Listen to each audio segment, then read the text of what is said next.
2 साल से भारतीय जनता पार्टी अपने 2 साल का सफल आयोजन कर रही है कि हमारा 2 साल का सफल शासन रहा है, लेकिन मैं कहूँगा 2 साल का कुशासन रहा है।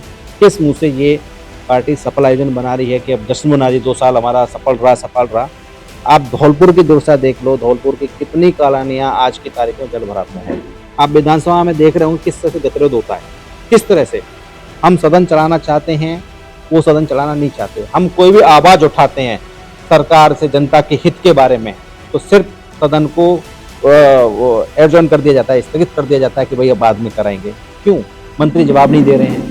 खुद स्पीकर साहब ये कहते हैं कि मंत्री जी को मैं बचा रहा हूँ, अन्यथा सरकार तो खत्म हो गई। राजस्थान तक में आज खास बातचीत में हमारे साथ मौजूद हैं धौलपुर कांग्रेस के जिलाध्यक्ष, बसेड़ी विधायक भी हैं, संजय कुमार जाटव। उनसे बात करेंगे। सर, राजस्थान तक में स्वागत है।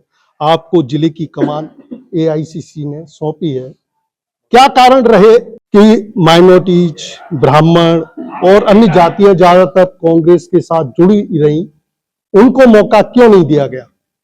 देखिए, उदयपुर के अंदर चिंतन शिविर लगा था और उस उदयपुर चिंतन शिविर के अनुसार 50% यूथ को जिलाध्यक्ष बनाना था और उसी के अंदर सारा माइनॉरिटी को कितना देना है, एसटी को कितना देना है, एससी को कितना देना है, सारा उसके अंदर उसी के ऊपर डिपेंड किया। उसी जो आधार था, उसी आधार को एआईसीसी के द्वारा शीर्ष नेतृत्व के द्वारा पद दिया गया है।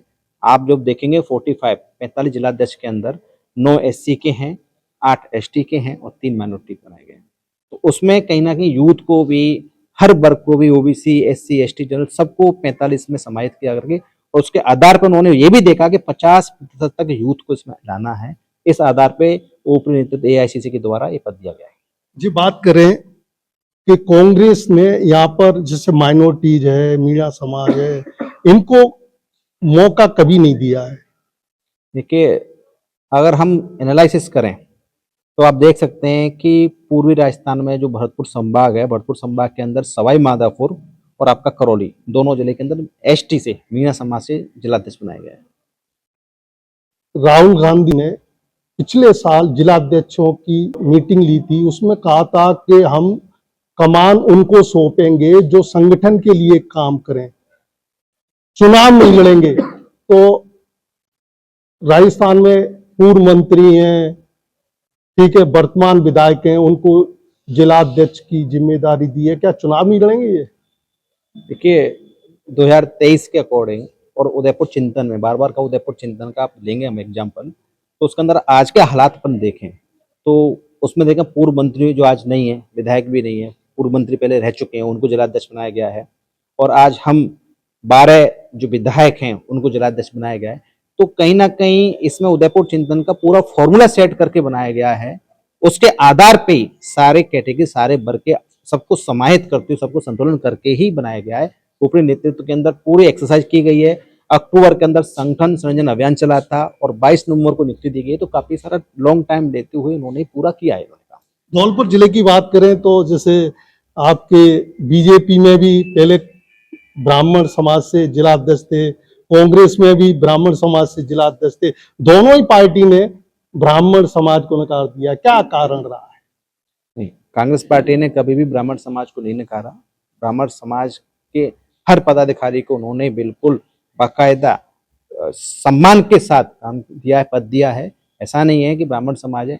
मैंने बार बार आपका उदयपुर चिंतन शिविर में, तो इसके अंदर जो अपन कहें कि 6 लोगों का पैनल बनना था, 6 लोग के अंदर अपने ब्राह्मण समाज से 2 व्यक्तियों के नाम भी गया था, जैसे मैंने सुना है, प्रभारी जी भी और बताएंगे हमारे, कि साकित बिहार जी और अमित मुदगल जी का। तो वहां पे जो अंदरूनी सर्वे हुआ था उसके आधार पे कैसे क्या हुआ है वो आला कमान ने किया है। आला कमान ने जो पार्टी को बेटर से बेटर संभाल सके, बेटर से बेटर जिले को संभाल सके, वो उदयपुर चिंतन के फॉर्मूले को। धौलपुर जिले ने एससी समाज की बात की जावे, वोट बैंक की बात की जावे, तो धौलपुर ने सांसद दिया, आपको विधायक बनाया।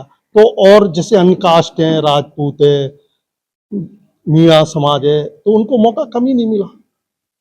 अगर आप ये कहें तो पहली बार ही एससी के व्यक्ति को जिलाध्यक्ष बनाया गया है। तो कहीं ना कहीं हर व्यक्ति, अब जिलाध्यक्ष बना, जिलाध्यक्ष का ब्लॉक अध्यक्ष भी है, उसके बाद सचिव भी बनेंगे, जनरल सेक्रेटरी भी बनेंगे, बहुत सारे हैं। अभी तो स्टार्टिंग हुआ है। कहीं ना कहीं हर वर्ग को साथ देने का हम काम कर रहे हैं, कांग्रेस पार्टी कर रही है। मैं भी जिलाध्यक्ष बनाया हूं तो मैं भी सबको साथ लेके चलूंगा, हर वर्ग को साथ लेके चलूंगा। तो अपने को ये नहीं है, हमारा परिवार है, परिवार के अंदर सभी वर्ग कांग्रेस का हिस्सा है और सबको हम साथ के चलेंगे। सर, आप मीटिंग हुई आज आपकी, तो किन विषय पे मीटिंग हुई? मीटिंग के अंदर आज हमने औपचारिक रूप से आज पद ग्रहण किया है जिला अध्यक्ष का। साथ ही हमारे एसआईआर के ऊपर वोट चोर गद्दी छोड़ का जो अभियान है उसको 14 दिसंबर को रामलीला मैदान में जो हमने रैली रखी गई है उसके उपलक्ष्य में हमने सारा काम देखा है कि ब्लॉक अध्यक्ष हैं या मंडल अध्यक्ष हैं या पदाधिकारी हैं या वहाँ के हमारे विधायक हैं, विधायक प्रत्याशी हैं, सबको जिम्मेदारी दी गई है कि भाई कितनी कितनी गाड़ियाँ लेके आएंगे, हमें लिस्ट बना के दें। तो सारे का वो मार्गदर्शन पूरा हमारे प्रभारी जी हैं जलिका जी यादव जी, उनके और पूर्व हमारे जिलाध्यक्ष रहे हैं साकिब जी, उनके सबके निर्देशन में हुआ है। सबने बैठ के अच्छी चर्चा की है। हम कल तक लिस्ट फाइनल कर देंगे कि किस किस ब्लॉक से किस किस विधानसभा कितने व्यक्ति कितनी गाड़ी लेकर के उस रैली को सफल बनाने जा रहे कितने हैं। लोग जा सकते हैं? हमने टारगेट रखा है कम से कम 2000 का हमने, तो हम कोशिश करेंगे 2 नहीं तो कम से कम 1500 जाएं एक विधानसभा क्षेत्र से पूरे जिले से। 2000 लोग? 2000 लोग जी 500 हर विधानसभा क्षेत्र से। जी। आप कांग्रेस के विधायक भी हैं, 2 साल पूरे होने जा रहे हैं। धौलपुर की दूरदर्शा के लिए कोई आंदोलन आवाज आपने उठाई? आप देख रहे होंगे 2 साल से भारतीय जनता पार्टी अपने 2 साल का सफल आयोजन कर रही है कि हमारा 2 साल का सफल शासन रहा है, लेकिन मैं कहूंगा 2 साल का कुशासन रहा है। किस मुंह से ये पार्टी सफल आयोजन बना रही है कि अब जश्न मना रही 2 साल हमारा सफल रहा। आप धौलपुर की दुर्दशा देख लो, धौलपुर की कितनी कॉलोनियां आज की तारीख में जल भराव में है, कितनी सड़कें हो रहे हैं। और सच बात तो ये है, जनता चुनती है, जनता जिसको चुनती है वो सर्वोपरि होता है। यहाँ से भारतीय जनता पार्टी का कोई विधायक नहीं था तो इसमें कांग्रेस वालों की गलती तो नहीं थी, ना जनता की गलती थी। लेकिन आज हमारे पड़ोसी जिले से सीएम है माननीय मुख्यमंत्री भजनलाल जी, लेकिन क्या धौलपुर के अंदर लोग नहीं रहते हैं? क्या धौलपुर की दुर्दशा इतनी बर्तर कर दी लोगों ने कि वो इनके लिए बजट नहीं दे रहे हैं? तो आप किसी भी कॉलोनी में चले जाओ, किसी भी कस्बे में चले जाओ, किसी भी विधानसभा में चले जाओ, किसी भी गांव के अंदर चले जाओ, आज त्राही त्राही मार हो रहा है। विधायक फंड से जो मिलता है हम वो काम कर रहे हैं, लेकिन इसके अलावा जो मिलना चाहिए वो तो दे नहीं रहे ना। यहाँ से प्रशासन के द्वारा मांग उठाई जाती है कि बजट में हमें कुछ मिल जाए, उसको भी नकारा दिया जा रहा है। तो आप बताइए कैसे हालत सुधरेंगे? इतना किस तरह से भेदभाव कर रहे हैं भारतीय जनता पार्टी धौलपुर से। नहीं, धौलपुर के जिलेवासी हैं, लगातार 2 साल से चिल्ला रहे हैं, सड़कों की हालत खराब है, सर्विस रोड की हालत खराब है, लेकिन कोई सुन ही नहीं रहा है। आपकी भी नहीं सुनी जा रही क्या? आप विधानसभा में देख रहे होंगे किस तरह से गतिरोध होता है, किस तरह से हम सदन चलाना चाहते हैं, वो सदन चलाना नहीं चाहते। हम कोई भी आवाज उठाते हैं सरकार से जनता के हित के बारे में तो सिर्फ सदन को एडजॉर्न कर दिया जाता है, स्थगित कर दिया जाता है कि भाई अब बाद में कराएंगे। क्यों? मंत्री जवाब नहीं दे रहे हैं। खुद स्पीकर साहब ये कहते हैं कि मंत्री जी को मैं बचा रहा हूं, अन्यथा सरकार तो ठप पड़ी है। तो आप देख सकते हैं कि कोई धनी दूरी है ही नहीं भारतीय जनता पार्टी के अंदर, जैसा जिसका चल रहा है चलता रह रहा है। कोई जनता की सुध लेने वाला नहीं है। कोई अगर सुध लेने वाला होता तो ये दुर्दशा नहीं होती और ऐसा ही चलेगा, क्योंकि इनके मंत्रियों के पास कोई जवाबदेही नहीं है। ब्यूरोक्रेसी इतनी हावी हो चुकी है कि वो किसी भी नेता, किसी भी विधायक, चाहे वो सत्ता का हो विपक्ष का हो, कोई तवज्जो नहीं है, कोई काम धरातल पे नहीं है। जनता त्राही त्राही मार कर रही है, ऑफिस में अधिकारी नहीं बैठते, बीसी के नाम पे यहाँ फलाने अधिकारी बीसी पे गया है, यहाँ फलाने अधिकारी बीसी पे गया है। और दूसरी बात, आप इनके कैंप देख रहे होंगे, इनके कैंप चल रहे हैं, आप उनमें जाके आप कवरिंग करके देखिए कितने पट्टे दे रहे हैं, किस आधार पे दे रहे हैं, कितने उसमें अंदर लोग आ रहे हैं, लोग गालियां दे रहे हैं। मैं तो ये कहना चाहूंगा कि आप जनता की आवाज कैंपों में जाके देख सकते हैं कि किस तरह से 2 साल के अंदर उन्होंने दुर्दशा कर दी है। उसके अंदर किसानों को खाद और डीएपी के नाम पे लाठी मिल रही है। आज मैंने एक चीज और देखा था कि एक किसान भाई का फोन आया था कि साहब हमको ये आदमी खाद नहीं दे रहा, यूरिया नहीं दे रहा। मैंने पूछा उस अधिकारी से क्यों? कि साहब ऊपर से आदेश है कि पहले इनको पंजीयन करना पड़ेगा, खतौनी लानी पड़ेगी जवाबबंदी, उसके बाद आधार लाना पड़ेगा। एक किसान को इतने सारे ला करके वो तब जाके डीएपी या खाद यूरिया ले रहा है। तो आप देख सकते हैं कि किसानों की क्या हालत होगी। आज 6 घंटे इनको लाइट मिलनी चाहिए, 6 घंटे की वजह 2 घंटे लाइट दे रहे हैं मुश्किल से। किसी भी राजस्थान के किसी भी कोने में आप देख सकते हो। इसके अलावा पेंशन को 3 4 महीने हो गए पेंशन आए हुए। साथ ही जितने भी संवेदक हैं किसी ना किसी फील्ड से, जो भी हमारे संवेदक हैं, उनको टाइम पे इनका पैसा नहीं मिल पा रहा है, चाहे पीडब्ल्यूडी का हो, चाहे पीएचडी का हो, चाहे जेजेएम का हो। कुछ भी हो नहीं रहा धरातल पे कि भाई उनको टाइम पे पैसा मिल जाए और टाइम से वो अपना काम पूर्ण कर दें।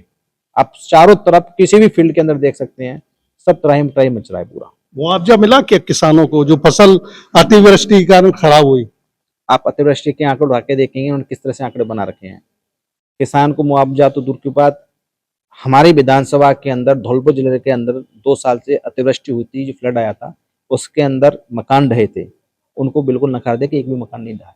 ये सरकार की हालत है। ये किसानों के अंदर कितने खेत 2 साल से, मैं खुद कह सकूं मेरी विधानसभा के अंदर तो बसेड़ी साइड के अंदर कोई फसल नहीं हो रही, आज भी बिल्कुल खेतों के अंदर पानी भरा हुआ है, लेकिन सरकार आंकड़े दिखा रही है कि भाई कहीं भी किसी भी तरह के कोई भी पानी नहीं भरा, जल भराव नहीं है। नहीं, आप विधायक हैं, आपने आवाज उठाई क्या?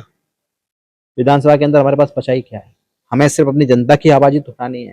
मैंने आपको पुनः पहले भी कहा है कि हम जब भी आवाज उठाते हैं जनता की, सरकार जवाबदेही नहीं करती, जवाब नहीं देते, मंत्री जवाब नहीं देते, स्पीकर साहब उनको बचाते हैं और सिर्फ सदन को स्थगित करके 2 घंटे 3 घंटे 1 दिन के लिए स्थगित करके चले जाते हैं।